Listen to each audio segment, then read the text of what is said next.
하나님 말씀 보겠습니다. 시편 23편 3절 말씀 먼저 읽겠습니다. 시편 23편 3절입니다. 우리 다 같이 읽습니다. 내 영혼을 소생시키시고 자기 이름을 위하여 의의 길로 인도하시는도다. 아멘. 열왕기상 19장입니다. 1절로 12절 말씀. 구약성경 549쪽 열왕기상 19장 1절로 12절. 제가 한 절, 여러분들 한 절 우리 교독하시겠습니다. 제가 먼저 읽겠습니다. 아합이 엘리야가 행한 모든 일과 그가 어떻게 모든 선지자를 칼로 죽였는지를 이세벨에게 말하니,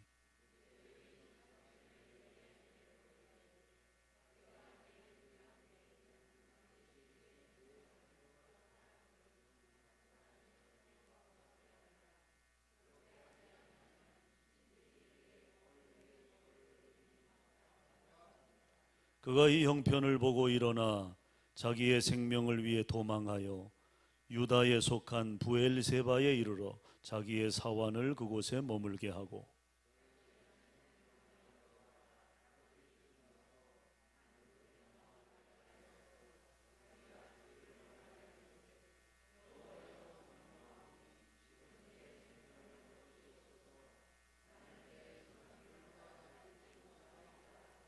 로뎀나무 아래에 누워 자더니 천사가 그를 어루만지며 그에게 이르되 일어나서 먹으라 하는지라.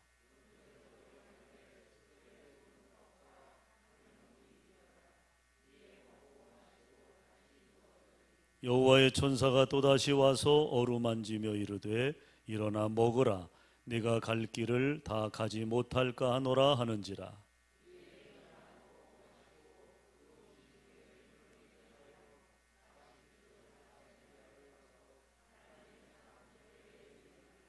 엘리야가 그곳 굴에 들어가 거기서 머물더니 여호와의 말씀이 그에게 임하여 이르시되 엘리야야, 내가 어찌하여 여기 있느냐.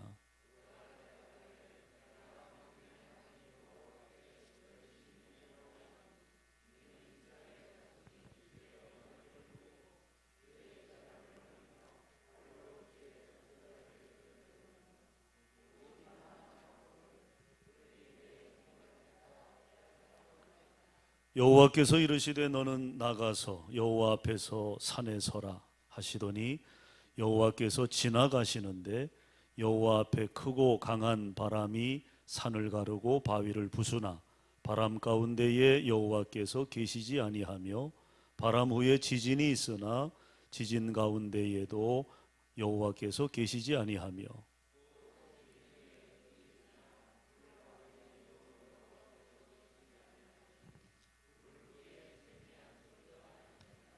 아멘.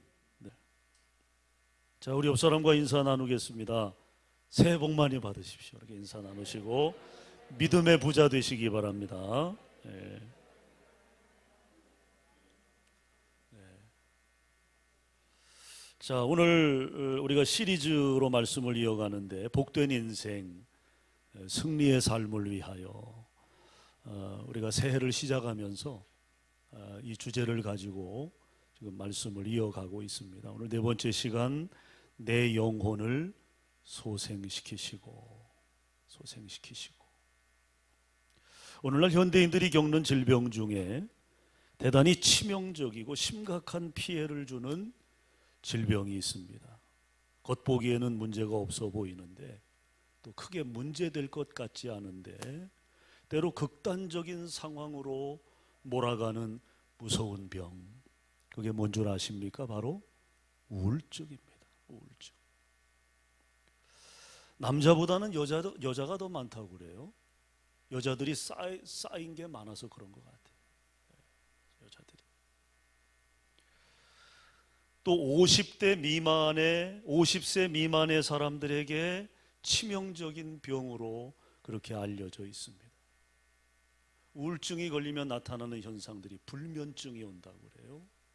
또 극도의 피로감을 경험한다고 합니다. 무기력해지고요. 의욕이 상실되어진다고 합니다. 이런 증상을 보이다가 대개 환자의 15%, 그러니까 상당히 높은 거예요. 이 15%의 환자가 극단적인 선택을 하게 된다. 그래서 이 우울증이 무서운 거예요. 자, 그런데 우리가 성경을 읽다 보면 성경에서 등장하는 인물들 가운데, 우리가 잘 알고 있는 인물들 가운데도 이 우울증으로 인한 어려움을 겪었던 전력을 우리가 발견하게 됩니다. 시편 기자도 한때 이런 우울증, 곧 낙심에 빠져 있었던 것으로 보여져요. 시편 42편 11절입니다.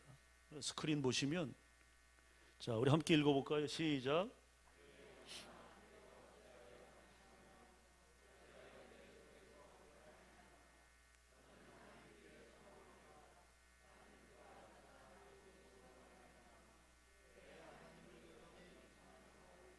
네. 자, 여기 말씀 보면요. 내 영혼아 내가 어찌하여 뭐하며? 낙심하며 어찌하여 내 속에서 불안해하는가. 그렇게 지금 독백하고 있어요. 독백하고. 그 다음에 신약의 영웅이죠. 위대한 종 바울. 대단한 사도 아니었습니까? 그런데 바울도 이런 낙심에 빠졌던 적이 있었다는 거예요. 고린도후서 1장 8절에서 9절에 보면 거기에 이런 내용이 기록되어 있습니다. 힘에 겹도록 심한 고난을 당하여, 힘에 겹도록 심한 고난을 당하여 살 소망까지 끊어지고 자기 마음에 사형 선고를 받았다. 얼마나 지금 사도 바울의 심리 상태가 극도로 불안해 있고 또 극단적인 그런 상황에 놓여 있는가를 우리가 이 말씀의 표현 속에서 확인하게 됩니다. 그뿐만이 아니라 이제 오늘 본문의 텍스트가 되는 오늘 열왕기상 19장에 등장하는 위대한 선지자 엘리야. 이 엘리야에게도 이런 문제가 있었다는 거예요. 오늘 본문 4절을 보면요, 조각난 그의 내면 상태가 고스란히 드러나고 있습니다. 한 로뎀 나무 아래 앉아서 이제 그만 자신의 생명을 거두어 달라, 더 이상 살고 싶지 않다, 이런 고백이죠. 조상이 바꾸지 못한 이 나라를 내 힘으로 어쩔 수 없다, 그렇게 자괴에 빠져 절망하고 낙심하고 있는 엘리야의 모습을 발견하게 됩니다. 자, 여러분, 우리의 영혼이 이런 낙심에 빠질 때 어떻게 해야 합니까? 과연 소생이 가능할까요? 이런 상황에서 도대체 무슨 일부터 어떻게 해야 한단 말입니까? 냉정히 말하면요, 우리 안에는 답이 없다는 거예요. 우리 안에는 답이 없다. 너도 나도 이 문제를 극복할 수 있다면 이게 왜 염려가 되고 걱정이 되겠습니까? 우리 안에 답이 없어요. 그러므로 우리는 우리의 인생의 영혼의 목자 되시는 하나님께 나아가 그분의 도움을 받아야 하는 것입니다. 왜냐하면 그분 안에 답이 있기 때문입니다. 자, 그렇다면 낭망에 빠져버린 우울한 영혼에 대하여 그 영혼을 다시 소생시키시는 선한 목자의 처방은 과연 무엇일까? 그 처방 첫 번째는요, 한번 따라합시다. 우리 육체의 피곤을 먼저 회복해야 한다. 네. 이게 목자의 처방입니다. 우리 육체의 피곤을 먼저 회복하라는 것. 우리의 정신적이고 심리적인 낭망은 반드시 정신적이거나 심리적인 어떤 원인만이 전부가 아니라는 겁니다. 때로, 아니 많은 경우에 우리가 정신적으로 낭망하는 이유는 신체적인 이유일 수 있다는 거예요. 신체적인 이유. 자, 요즘 현대 사회 어떻습니까? 우울증과 관련해서 얼마나 많은 사람들이 이 병에 시달리고 있는지 몰라요. 보편적인 질병이 되어버렸어요. 그런데 심각한 폐해를 안겨주는 이 우울증, 그런 질병이다 보니까 그 예방에 대한 다양한 정보들이 책으로 출간되어 있고요. 또 우리가 손쉽게 인터넷을 검색해 봐도 유익한 많은 정보들을 얻을 수 있습니다. 그런데 그 내용을 종합해 보니까 우울증 예방에 대한 공통점을 발견하게 됩니다. 한 3가지가 그 모든 처방 가운데 다 공통적으로 들어가 있는 3가지를 발견하게 되는데, 그 첫째가 뭐냐면 과로를 피하고 충분한 휴식을 취하라는 것입니다. 우리가 우울증을 예방하기 위해서는 충분하게 휴식해야 한다. 과로하지 말라 그 말이에요. 그 다음에 2번째 처방은요, 영양관리와 자신에게 맞는 수면 습관을 유지하라고 그렇게 설명합니다. 이거는 이 분야의 전문가들이 이야기하는 거예요. 전문가들이. 그 다음에 3번째는요, 경쟁적인 생활 태도를 버리고 즐겁게 살라고 이야기합니다. 이 3가지는 우울증과 관련한 모든 예방, 모든 처방, 모든 대책과 관련해서 이 3가지는 다 들어가요. 다 들어가요. 과로하지 마라. 충분히 휴식해라. 영양관리 잘하고 잘 자야 된다. 그러니까 수면 습관이 중요하다 그 말이죠. 경쟁적인 생활 태도를 버리고 즐겁게 살아라. 이 3가지는 다 들어있다는 거예요. 그렇다면 우리는 거꾸로 이렇게 유추할 수 있겠죠. 현대 사회 거의 모든 사람들이 경험하는 경쟁적인 라이프 스타일, 휴식의 부족, 또 육체의 학대. 요즘 현대인들이 다 그렇게 살지 않습니까? 피곤하게 살잖아요. 전투적으로 살지 않습니까? 그러니까 그런 삶의 모습들, 그런 삶이 우울증을 초래하는 충분한 원인이 된다는 거예요. 그러니까 현대인들의 많은 대상자들이 이 우울증에 힘들어하는 것이 결국에는 이 현대의 삶이 하나의 원인이 된다는 이야기죠. 오늘 본문에 나타난 엘리야도요, 아마 이런 삶의 정황이 어느 날 갑자기 그에게 이런 디프레션, 이런 우울증을 경험했을 것으로 그렇게 우리가 진단해 볼 수 있습니다. 왜냐하면 그동안 엘리야가 너무 바빴거든요. 그는 바알의 선지자들과의 싸움으로 인해 탈진해 있었어요. 그리고 이 싸움이 마무리되고 엘리야의 승리가 확실해진 시점에서 그는 오히려 무너져 내리고 있었다는 거죠. 마치 인생의 경쟁에서 승리를 거머쥔 뒤에 소위 많은 성공자들이 오히려 성공 다음 순간에 우울증으로 무너져 내리는 것처럼 말입니다. 화려한 무대에서 스포트라이트를 받는 유명 연예인들이 연극이 끝나고 난 뒤에, 공연이 끝나고 난 뒤에 홀로 있을 때에 밀려오는 그 우울함을 이겨내기가 어렵다고 하죠. 그 공허함, 그 허탈함을 이겨낼 수가 없다고 합니다. 그래서 손대서는 안 되는 그런 약물들을 손대게 되는 거죠. 그런 빈도가 높은 거예요.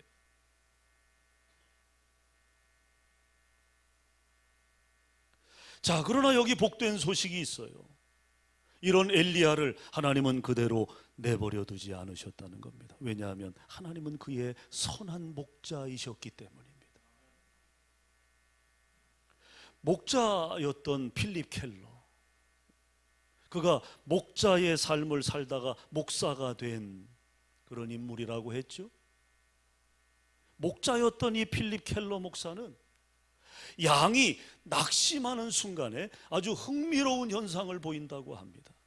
어떤 현상이냐면 양이 뒤집어진다는 거예요. 양이 뒤집어진다. 짐승들도 낙심을 하지 않겠어요? 예? 제때제때 밥 안 주면 꼭 뿔나지 않겠습니까? 양이 낙심을 하게 되면 나타나는 현상이 뒤집어진다는 거예요. 뒤집어진다. 거의 모든 양들에게서 나타나는 매우 보편적인 현상이라고 합니다. 양들은 이처럼 때때로 뒤집어진다. 그런데 문제는요, 한번 뒤집어지면 이제 양발이 하늘로 가서 허우적거릴 거 아닙니까? 그러면 이 양의 구조는 자기 힘으로는 절대로 일어나지를 못한다는 거예요. 우리는 넘어졌다가 일어나잖아요. 툭툭 털고 일어나잖아요. 그런데 양은요, 다리가 짧잖아요. 몸통이 크고. 그러니까 한번 넘어지면 자기 스스로 일어날 수가 없어요. 일어날 수가. 더 큰 문제가 뭐냐면 뒤집어진 양은요, 맹수의 타겟이 된다는 것입니다. 그러니까 맹수의 밥이 되는 거예요. 표적이 되는 거예요. 그래서 목자의 중요한 임무 가운데 하나는 매일같이 양들의 숫자를 카운트한다는 것입니다. 자기가 지키는 양들의 수를 이렇게 세면서 수가 모자라면 어디 뒤집어져 있는 거예요. 뒤집어져 있는 거예요. 뒤집어져 있으니까 안 보일 거 아닙니까? 머리가 보여야 머리수를 헤아리는데 머리가 안 보이니까 그 수에서 카운트에서 빠지게 될 거 아니에요. 내가 지금 돌보는 양이 100명인데 헤아려 보니까 98마리야. 그 어떻게 된 거예요? 2마리 어떻게 된 거예요? 뒤집어져 있는 거예요. 그러면 목자는 빨리 양 주변을 찾는 거예요. 뒤집어진 양을 찾는 거예요. 그게 목자의 중요한 임무 가운데 하나라는 것입니다. 뒤집힌 양들을 발견하면 속히 일으켜 세운 다음에 목자는 양의 배를 쓰다듬어서 마사지를 해준다고 그래요. 뒤집어지면 가스가 차거든요. 이 가스가 부풀어 올라서 결국엔 기도를 막아 양의 생명을 위협받게 된다는 것입니다. 마사지를 해주는 마사지를 통해서 혈액이 돌게 하는 거죠. 혈액순환을 시켜주는 거죠. 편히 쉬게 하면 양은 다시 소생하게 된다는 것입니다. 그러니까 목자의 손길이 아니면 양은 소생불가예요. 소생불가. 자, 여러분, 사실 우리가 지금 이렇게 나와서 근사하게 예배드리고 있지만 혹 우리 가운데 뒤집어진 양은 없을까요? 우리 한번 옆 사람한테 좀 물어봤으면 좋겠어요. 혹시 뒤집어지지 않으셨습니까? 한번 여쭤보세요. 네? 혹시 뒤집어지지 않았는지. 오늘 본문에 뒤집어진 엘리야의 소생을 위하여 선한 목자이신 주님께서 하신 일이 뭡니까? 천사를 보내셨어요. 뭘 보내셨어요? 천사를 보내셨어요. 그게 5절입니다. 5절. 오늘 본문 5절입니다. 천사를 보냈어요. 여기 말씀해 보면 천사를 보내셔서 그를 어떻게 하셨어요? 어루만져 주셨어요. 터치해 주신 거예요. 어루만져 주셨어요. 그런 내용이죠. 여러분, 이것이 목자의 마사지 아닙니까? 어루만져 주셨다. 마사지 해 주신 거예요. 지금 뒤집어져 있는 엘리야를 하나님은 천사를 보내셔서 지금 그를 터치해 주시는 거예요. 마사지 해 주시는 거예요. 자, 그 다음에 어떻게 하셨어요? 그로 하여금 먹고 마시고 쉬게 하셨다. 이게 6절, 7절의 내용입니다. 여러분, 엘리야를 향한 하나님의 치유는 1차적으로 육체적인 것이었어요. 육체적인 것. 영적인 것이 아닙니다. 육체적인 것이었어요. 왜? 그가 육체적으로 탈진해 있었기 때문입니다. 그러므로 우리는 모든 낙심을 영적인 문제로만 바라보고 영적으로만 치유하려고 해서는 안 된다. 때로는 잠깐의 휴식, 잠깐의 산책, 잠깐의 침묵, 잠깐의 낮잠이 우리의 낙심을 치유할 수 있다는 거예요. 여러분, 피곤하고 힘듭니까? 쉬십시오. 쉬십시오. 휴식을 가지시기 바랍니다. 뭔가 여러분의 삶에 계획된 것이 이루어지지 않고 뭔가 이렇게 막힘을 경험하고 어떤 답답함이 밀려올 때 여러분 쉬세요. 쉬세요. 잠깐 쉰다고 문제될 거 없습니다. 우리 여성들 아시겠죠? 우리 어머니들 아시겠죠? 밥도 하지 마시고 그냥 손 놓고 그냥 쉬세요. 쉬세요. 잠깐의 휴식, 잠깐의 산책, 그것이 우리에게 얼마나 큰 도움이 되는지 모릅니다. 잠깐의 침묵, 잠깐의 낮잠.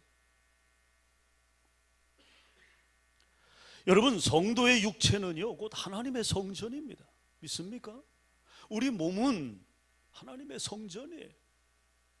그러므로 우리는 결코 육체를 혹사시키거나 학대하지 말아야 합니다. 육체에 쉼을 줘야 한다고 말해요. 쉼을 줘야 한다.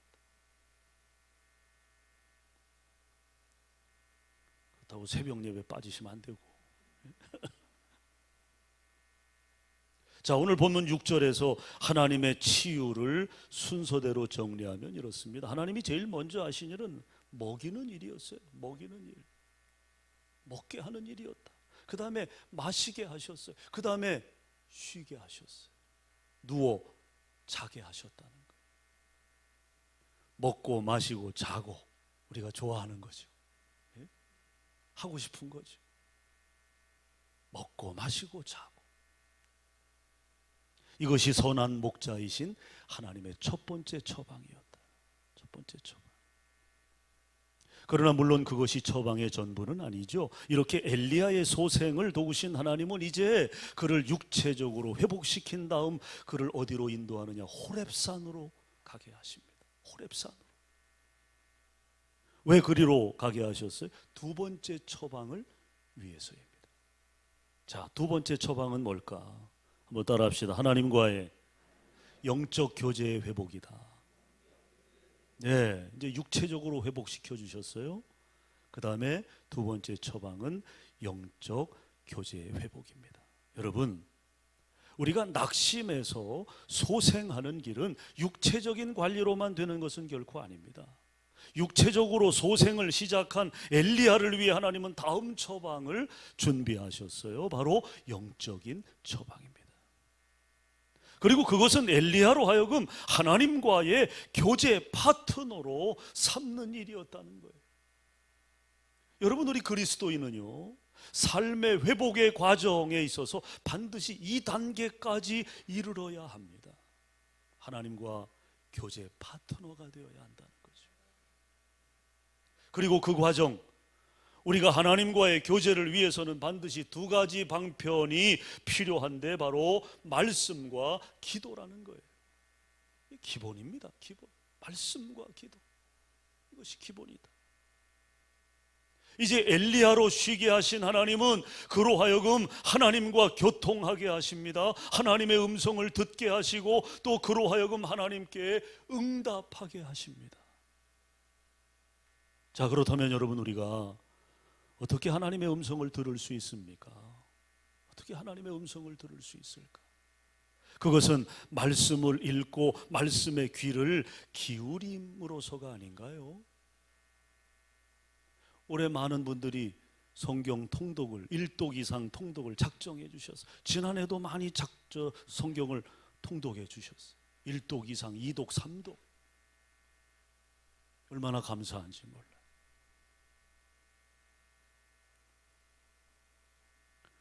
우리가 하나님의 음성을 들을 수 있는 방법 바로 말씀입니다. 말씀. 말씀을 읽고 말씀에 귀를 기울이는 거죠. 또 우리가 어떻게 하나님께 말할 수 있습니까? 기도함이 그분에게 아뢰는 방법 아닌가요? 하나님이 우리에게 가르쳐 주신 방법입니다. 우리는 기도를 통해서 나의 음성으로 내 마음 속에 있는, 내 생각 속에 있는 모든 것을 하나님 앞에 아뢰할 수 있다는 거예요. 우리가 시간을 정하고 하나님 앞에 정결한 마음으로 기도를 시작하는 순간 우리는 하나님과 대화하게 되는, 어떤 유명인과 어떤 셀럽과 우리가 대화했다 그러면 그거 자랑하지 않아요. 내가 누구를 만났다고, 내가 누구와 대화했다고. 하나님보다 유명한 사람 있으면 나와보라 그래. 하나님보다 위대한 사람 있으면 나와보라 그래. 지구상에 이 우주 만물을 창조하신 하나님과 내가 대화할 수 있다고 하는 것, 굉장한 일 아닙니까? 놀라운 일 아닌가요? 기도는 그런 것입니다. 우리가 기도하는 순간 하나님이 우리 앞에 계시는 거예요.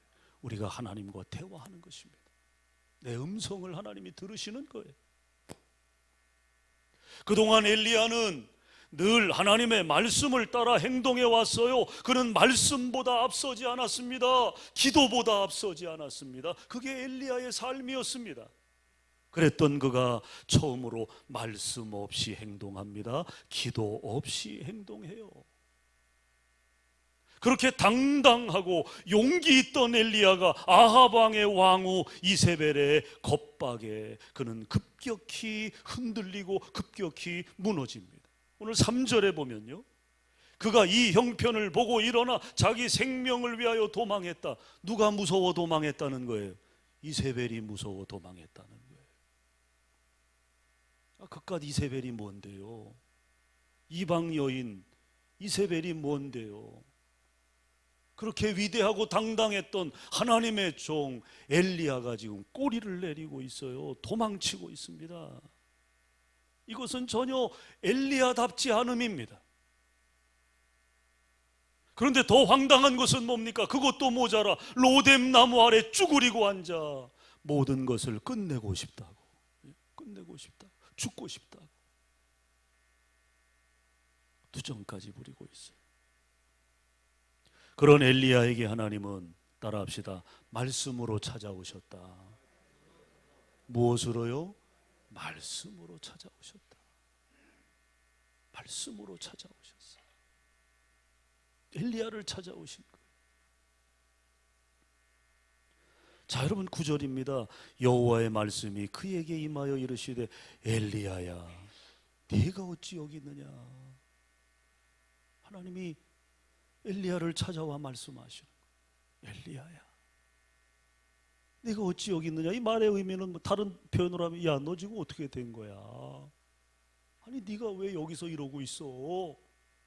죽여달라니, 죽고 싶다니, 이게 도대체 무슨 일이냐 엘리야야.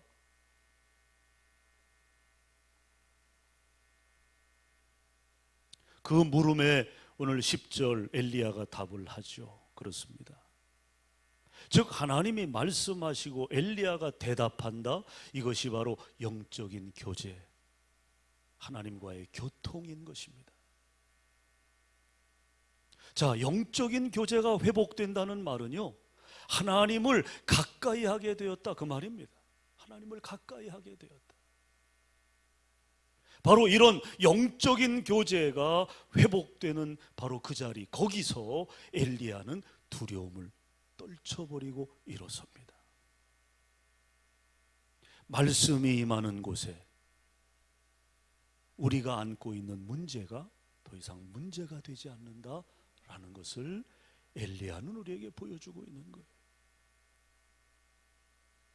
죽기를 청할 정도로 엘리야에게는 큰 문제였죠. 두려움이었죠. 그런데 하나님이 말씀으로 찾아오셨을 때 엘리야는 그 두려움이 더 이상 두려움이 되지 않았다라는 거예요. 이 한 해를 살아갈 저와 여러분의 삶에 어떤 두려움이 있습니까? 어떤 염려가 있습니까? 하나님은 말씀으로 여러분을 찾아오실 거예요. 아무개야 찾아오실 거예요. 그 하나님과 교제하시기 바랍니다. 하나님이 말씀하실 때 여러분이 대답하시면 돼요. 하나님과 교통이 이루어지면, 교제가 회복되면 우리의 두려움은 솜사탕처럼 녹아버릴 것입니다. 우리의 염려와 걱정은 눈 녹듯 녹아지게 될 줄로 믿습니다. 필립 켈러는 그가 목자 시절 뒤집힌 양을 바로 일으켜 세운 다음 제일 먼저 하는 일이 부드럽게 음성을 들려주는 일이었다고 이야기합니다. 양하고 무슨 대화가 되겠어요, 여러분? 예? 여러분 집에서 기르는 강아지하고 대화가 됩니까? 주인이 들어올 때 주인님 잘 다녀오셨어요? 그럽니까? 밖에서 뭐 별일 없으셨어요? 이렇게 묻습니까? 그래, 별일 없었다, 그렇게 대화할 수 없잖아요. 그러나 여러분, 이 개들은 주인의 목소리를 알잖아요. 주인의 음성을 알아요. 발자국 소리도 알고요. 참 신기하죠. 양들도 마찬가지. 뒤집힌 양을 바로 일으켜 세운 다음에 마사지 해주며 목자는 부드러운 음성으로 양에게 이렇게 이야기한다는 거죠. 조심해야지. 조심해야지. 왜 뒤집어졌어? 왜? 응? 이제 내 곁을 떠나면 안 돼. 목자가 양에게 그렇게 목자의 음성을 들려준다는 거예요. 그러면 양은 목자의 음성을 알아듣고 즉각적으로 안정감을 찾는다고 합니다. 안정감. 양이 뒤집어졌다는 것은 뭐라고 말씀드렸어요? 이건 생명의 위협이라고 그랬죠. 죽음의 공포는요, 사람이나 짐승이나 똑같습니다. 죽음의 공포를 다 느끼는 거예요. 양도 이제 죽음의 그 고통을 느끼며 얼마나 여러분 두렵겠어요. 그런데 목자가 얼른 와서 다시 뒤집어주고 쓰다듬어주고 부드러운 음성을 들려주니 여러분 안정되지 않겠습니까? 다시 기분이 좋아진 양은 음메 그렇게 화답을 한다는 거예요. 사람도 놀라면요 말을 잃어요. 말이 나오질 않아요. 극도의 두려움, 극도의 공포에 사로잡히게 되면 말이 나오지 않습니다. 그 놀란 그 마음이 입을 닫는 거죠. 좀 이제 뭔가 이렇게 좀 안정이 되고 풀어지면 그제서 이제 대화하잖아요. 그제서 대화하잖아요. 어린아이들 어디 데려갔다가 길을 잃어보세요. 찾는 부모도 얼굴이 허해지고 부모를 잃은 아이도 얼굴이 허해지죠. 처음에는 만나도 몇 시간 지나서 이렇게 만나면 얼마나 그냥 반갑고 그럽니까? 저 우리 작은 전도사를 한번 그렇게 잃어버린 적이 있어요. 마트에서. 큰 사람 많은 마트에서. 방송을 하고 그래서 찾았어요. 얼굴이 허해가지고 말이에요. 처음에는 말을 잘 못합니다. 조금 이제 안심이 되고 안정이 돼야 말을 하는 거예요. 양도 마찬가지예요. 음메. 양이 음메 했다는 거는 이제는 내가 안정이 됐습니다 하는 사인인 거죠. 사인인 거죠. 바로 그 순간이 목자와 양 사이의 교제가 회복되는 순간이라는 것입니다. 다시 소생하는 순간인 거죠. 그것은 우리도 마찬가지. 즉 말씀과 기도로 하나님과의 영적 대화가 회복되지 않았다면 우리는 결코 영적으로 소생되었다고 선언할 수 없는 것입니다. 그러나 하나님의 말씀에 내 영혼의 귀가 열려 있고 내 기도의 숨결이 하나님과 연결된 사람이라면 이제 시편 기자와 더불어 이렇게 고백하셔도 좋습니다. 그가 내 영혼을 소생시키셨도다. 할렐루야. 자, 우리가 낙심에서 회복되려면 육체의 쉼을 얻어야 하고 또 영적인 교제가 회복되어야 한다고 했죠. 그리고 마지막 세 번째 처방은 주님의 임재를 경험해야 한다는 것입니다. 주님의 임재입니다. 자, 우리가 구약에서 엘리야의 사적을 읽어 내려가며 갖게 되는 의문점 하나가 있어요.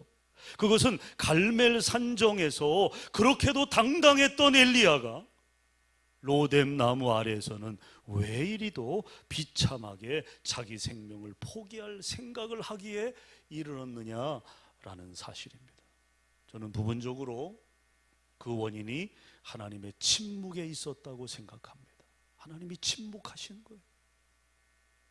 자, 여러분, 여기서 우리가 꼭 알아야 할 사실 하나가 있어요. 그것은 성도들에게는 때로 하나님의 침묵을 견디는 훈련이 필요하다는 거예요. 내 인생에서 하나님이 늘 내 곁에 나와 함께 하시는 것이 아니다.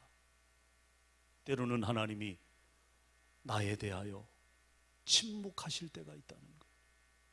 그것을 견디는 훈련이 우리 성도들에게는 필요하다는 것입니다. 그가 갈멜 산정에서 기도할 때는요, 하늘이 창을 열었어요. 비가 쏟아졌습니다. 3년 6개월 동안 내리지 않던 그 가뭄을 하나님은 엘리야의 기도 한마디에 하늘을 열어 비를 쏟아부어 주셨어요. 이 드라마 같은 상황이, 이 드라마틱한 이 상황이 막을 내리고 엘리야가 일상의 자리로 돌아왔을 때, 즉 그가 주저앉아 있는 로뎀나무 아래죠. 그곳은 어떠했어요? 정막이 흐르고 있었고 소리칠 힘도 없이 쓰러졌을 때 하늘은 침묵했다는 것입니다. 하늘은 침묵했다. 더 이상 기적이 없었어요. 기적이. 그가 갈멜산에서 체험한 모든 것이 한순간에 허망한 꿈처럼 느껴지고 있었을 때 갑자기 그는 외로워졌던 것입니다. 홀로됨을 절감하게 된 것이죠. 즉 하나님은 멀리 떨어진 곳에 계시거나 지금 여기에는 부재 중인 분으로 느껴지는 거죠. 하나님이 나를 버리셨나? 하나님이 살아계시긴 한 건가? 여러분 그런 감정에 사로잡힐 때 없으셨어요? 어떤 상황에서 정말 하나님이 나를 알고는 계신 건가? 하나님이 나를 기억하고 계시는 건가? 내가 하나님의 자녀로 그렇게 하나님께서 인정해 주시는 건가? 하나님이 나를 버리신 것은 아닌가? 그런 의구심에 빠져본 경험이 없습니까? 우리는 이런 침통한 엘리야의 심정을 오늘 10절에서 느끼게 됩니다. 그가 대답하되 내가 만군의 하나님 여호와께 열심히 유별하오니 이는 이스라엘 자손이 주의 언약을 버리고 주의 제단을 헐며 칼로 주의 선지자들을 죽였음이오며 오직 누구만 남았다? 나만 남았다. 나만. 그들이 내 생명을 찾아 빼앗으려 하나이다. 하나님 제 열심 아시죠? 그러나 결과가 없잖아요. 결과가. 아직도 아합은 포기하지 않고 백성들은 회개하지 않잖아요. 그리고 이제 남은 자는 저 하나뿐입니다. 내 주변에 아무도 없습니다. 이 절규 아닙니까? 자, 이런 홀로됨의 의식 그리고 버림받은 감정이야말로 전형적인 우울증의 시작이죠. 오늘 이런 엘리야에게 치료가 필요하다고 판단하신 하나님은 아주 특별한 방법으로 당신의 임재를 엘리야에게 계시하십니다. 우선 엘리야에게 산에 서 있으라 명하십니다. 따라합시다. 산에 서 있으라. 자, 그러면 하나님께서 엘리야 앞으로 지나가시겠다는 거예요. 너 서 있어. 서 있어. 서서 한번 봐봐. 그러면 내가 지나가겠다는 거예요. 하나님이 지나가겠다. 하나님의 임재를 너에게 보여주겠다 그 말이에요. 여러분 구약의 정서는 뭐냐면 하나님을 보는 자는 죽음입니다. 죽음. 하나님을 볼 수가 없어요. 하나님을 본다면 그는 죽음을 면할 수 없습니다. 그런데 지금 하나님께서 엘리야에게 내가 너에게 나타나겠다 이 말이, 임재하겠다 이 말에 내가 어떻게 나타나는지 너 한번 서서 봐봐. 자, 엘리야가 얼마나 궁금했을까요? 도대체 하나님이 어떤 모습으로 내게 임재하실까? 오늘 11절 이하에 보면요, 자, 어떤 현상들이 나타납니까? 처음에는 큰 바람이 지나가요. 큰 바람이. 그리고 그 다음엔 뭐가 일어나요? 지진이 일어나요. 지진이. 그러나 하나님은 거기 계시지 않았어요. 이번에는 뭐가 일어납니까? 불이 일어나요. 큰 불이 일어나요. 불이 나타납니다. 여러분 지금 엘리야가 선 곳은 어디입니까? 호렙산. 어디라고요? 호렙산. 과거 이곳은 어떤 곳입니까? 신앙 선배인 모세에게 가시떨기 불꽃 가운데 자신을 나타내신, 타지 않는 불꽃으로 하나님의 임재, 하나님의 현현이 이루어졌던 그 감동의 장소 아닙니까? 그러하기에 엘리야 역시 당연히 그렇게 나타나실 하나님을 기대하지 않았겠어요? 저 불꽃 가운데 하나님이 계시겠구나, 모세처럼 말입니다. 그걸 기대하지 않았을까요? 그러나 하나님은 불 가운데도 자신을 계시하지 않으셨어요. 그리고 마지막 무엇이 있었어요? 12절 보면 세미한 소리였습니다. 잔잔하고 부드러운 목소리였을 겁니다. 그리고 하나님은 거기 계셨어요. 하나님은 거기 계셨다. 불안해하고 두려워하고 놀라고 있던 그에게 하나님은 바람도 불도 아닌 무엇으로? 세미한 음성. 지금 힘들어하는 아이가 있어요. 그러면 어떤 부모가 그 아이한테 소리를 지르고 야 이놈아 저놈아 하면서 그럴 부모가 어디 있습니까? 그건 제대로 된 부모가 아니겠죠. 보통 어떻게 합니까, 여러분들은? 예? 다정스러운 목소리로 위로하죠. 힘내라, 힘내. 그럴 수 있어. 우리 함께 하나님께 기도하자. 그렇게 여러분 아주 잔잔한 음성, 부드러운 음성으로 그렇게 이야기하지 않습니까? 그러면 자녀들은 힘을 얻죠. 부모의 그 위로에 힘을 얻는 거예요. 여러분 그렇습니다. 오늘 어떤 상황과 형편으로 인해 절망하고 낙심하며 불안 속에 빠져 있는 내 곁에 함께 하시기 위하여 찾아오시는 하나님, 세미한 목소리, 부드러운 목소리로 찾아오시며 이렇게 말씀하십니다. 두려워 말아라, 두려워 말아라. 나는 누구보다도 너를 잘 안단다. 나는 너를 이해할 수 있어. 너의 넘어짐도, 너의 눈물도, 고통도, 힘겨움도, 너의 외로움도 다 알고 있단다. 걱정하지 마. 내가 너와 함께 할 거고 또 너를 세워줄 거야. 이제 내가 너를 놓지 않을게. 그러니 힘을 내렴. 하나님의 음성 같았어요? 예? 위로가 되십니까? 여러분 힘내시기 바랍니다. 금년 한 해 어떤 어려움이 우리 앞에 올지 모르잖아요. 경제가 어떻게 될지, 건강의 문제가 어떻게 될지, 자녀들에게 또 어떤 문제가 있을지 우리가 알 수 없어요. 그러나 여러분, 오늘 이 목자의 음성에 우리가 위로를 받고 힘을 얻고 주님의 임재의 경험, 그 하나님의 사랑의 경험을 통해서 우리가 믿음으로 나아가는 이 한 해가 되었으면 좋겠습니다. 선한 목자의 사랑을 경험하는 순간 주님의 양들은 낙심에서의 회복을 경험하게 되는 줄로 믿습니다. 그때 그분의 양들은 기쁨으로 이렇게 노래할 거예요. 우리 같이 한번 해봤으면 좋겠어요. 그가 내 영혼을 소생시키셨도다. 이렇게 다 같이 시작. 그가 내 영혼을 소생시키셨도다. 할렐루야. 우리 하나님께 박수로 영광 돌리겠습니다. 기도하겠습니다. 살아계신 하나님 감사합니다. 하나님의 우리의 목자가 되어주셔서 감사하고, 때로는 힘들고 어려운 인생 여정, 내 힘으로 어찌할 수 없는 상황 속에서 우리는 두려워할 수밖에 없고 염려할 수밖에 없는 연약한 존재들이지만, 그러나 목자 되시는 하나님의 처방을 통해서 우리는 힘을 얻을 수 있습니다. 다시 일어설 수 있습니다. 하나님께서 기대하시는 그 복된 삶을 향하여 나아갈 수 있음을 고백하오니 하나님 우리로 진정한 승리자들이 되게 하여 주시옵소서. 이루실 예수님 이름으로 축복하며 기도합니다. 아멘.